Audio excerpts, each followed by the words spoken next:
বন্ধুরা, ভারতের বৈজ্ঞানিক দিনরাত পরিশ্রম করে এমন এক টেকনোলজি আর অস্ত্রকে ডেভেলপ করেছে যেটি আজকের দিনে অন্য কোনো দেশ বা শত্রুর কাছে যেন না থাকে। বিশেষ করে দুই তরফের শত্রুর দ্বারা ঘেরা এমন পরিস্থিতিতে ভারতকে রক্ষা করতে আত্মনির্ভর হওয়া অনেক অনেক বেশি জরুরি। আর এই ব্যাপারের উপরে ভারতের ডিআরডিও ভারতকে একটি বড় কনফার্মেশন দিয়ে দিয়েছে। কেননা ভারতের বৈজ্ঞানিক এমন একটি মিসাইল টেকনোলজিকে বানাতে চলেছে যেটা একরকম তৈরি হয়ে গেছে, এমনকি যেটা আসার পরে ভারত রাশিয়ার S-400 এয়ার ডিফেন্স সিস্টেমের উপর যে নির্ভরতা সেটা একদম কমে যাবে। কেননা এই অস্ত্রটি S-400 এয়ার ডিফেন্স সিস্টেমেরও বাপ।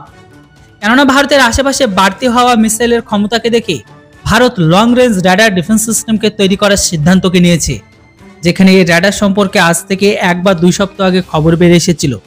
ভারতের ডিআরডিও এরকম টাইপের একটা র্যাডারকে বানাচ্ছে। এখন ডিআরডিও অফিসিয়ালি কনফার্ম করে দিয়েছে যে আমরা এরকম টাইপের র্যাডারকে বানাচ্ছি, যেটির রেঞ্জ প্রায় 2000 কিলোমিটারের আশেপাশে বলা হচ্ছে।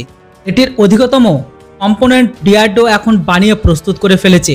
শুধুমাত্র একটি মেজর কম্পোনেন্টের অ্যাসেম্বলি চলছে, যেটির নাম হচ্ছে অ্যাক্টিভেট অ্যারি অ্যান্টেনা ইউনিট, বা যেটিকে সংক্ষেপে PAUR বলা হয়।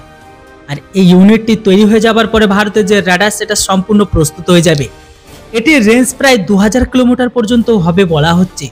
আর এটি 2000 কিলোমিটার আগে থেকে ভারতের শত্রু যে কোনো বিপদকে বুঝে নেবে আর নিজেদের ইন্টারসেপ্টর মিসাইল দিয়ে সেই বিপদকে নিউট্রালাইজ করতে পারবে। ডিআরডিওর বক্তব্য এটাও আছে, ভারতের এই র্যাডার নেক্সট জেনারেশনের র্যাডার, যেটিকে না লক্ষ্যবস্তু ভ্রষ্ট করা যাবে আর না এটিকে কোনো রকম ভাবে হ্যাক করা যাবে। মানে ভারতের এই র্যাডার সিস্টেম দ্বারা শত্রুর বাঁচা প্রায় অসম্ভব ব্যাপার।